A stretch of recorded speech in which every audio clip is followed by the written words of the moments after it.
मैं chiropractor doctor प्रीति Gupta. Ma'am कहाँ से आई हैं आप? अच्छा, पटना से ही हैं।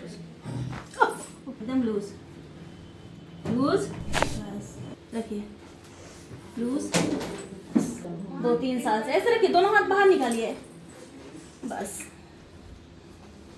ढीला ढीला रखिए, एकदम लूज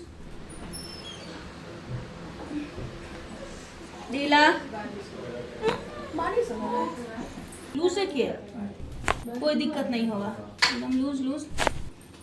सांस लीजिए, छोड़ दीजिए, हेलो, लूज। हाँ, रखिए, मेरे हाथ के ऊपर हाथ रखिए मैम, लूज लूज, बस रखिए, थोड़ा सा ऐसे लीजिएगा।